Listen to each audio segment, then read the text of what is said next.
Hello guys, I hope you're all doing well today. I'm going to read the next excerpt of my first novel in my series, Black and White Odyssey of Eden. Let's get to this.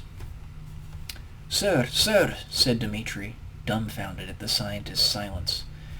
Dmitri Petrov was a Russian nuclear physicist that had worked on atomic bombs, bringing a certain expertise to the situation that inspired anger in the others and shame in himself. He had also found himself in close proximity to some of the most prominent political leaders of his time, a fact which all of them hoped to one day take advantage of. The scientist shook his head and cleared his throat. What? He barked back at him, startled. The scientist looked directly into Dmitri's eyes. Dmitri took a step back and stammered upon the various tools laying on the tables behind him, alarmed by the scientist's piercing stare. The scientist looked towards the ground once more. Wait. Don't send me back to the beginning just yet. Where then, sir? Said Tom, as he typed feverishly upon the keyboard, analyzing the lines of code upon the screen. To the end. Tom immediately stopped typing, took in air for a deep sigh, and looked at the scientist in a beseeching manner. You've tried this before, so many times. Manipulation of anything in the world without you directly present from the start resigns you to nothing more than a story, James. Tom's adamant tone gave an impression of a pseudo-strength that only the well-practiced could execute adequately enough to convince.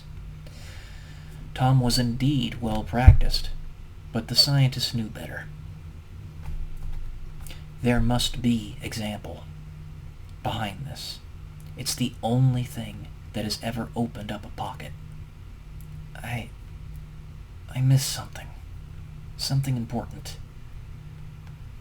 Tom quietly gritted his teeth and closed his eyes, out of the view of all but the scientist. How can he keep doing this to himself?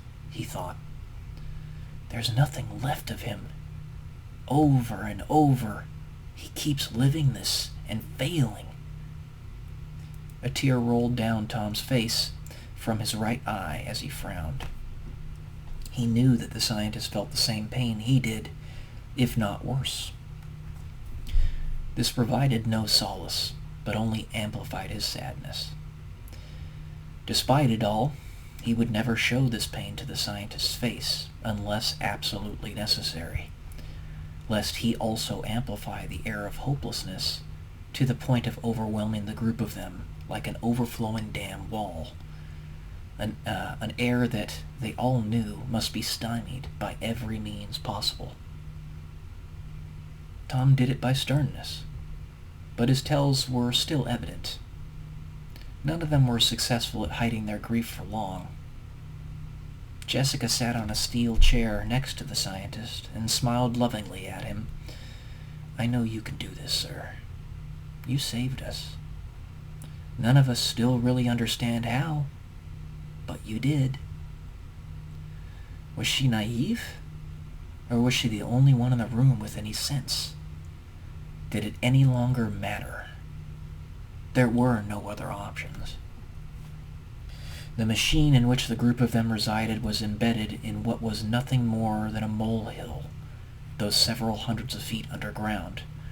The world above them lay in ruin, nature failing in her battle to ebb away in all-consuming nuclear winter.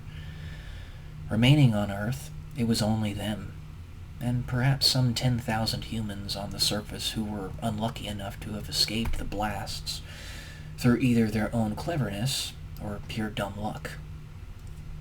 And of this small number, it was only these scientists who were not slowly dying from radiation poisoning and starvation. Maybe a smattering of other deeply entrenched holdouts otherwise.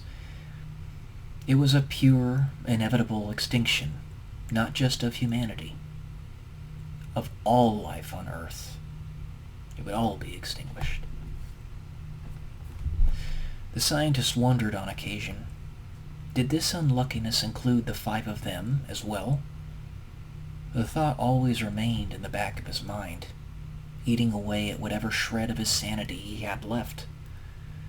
And I'll leave it there, and I'll get to the next section next time. Love y'all. Peace.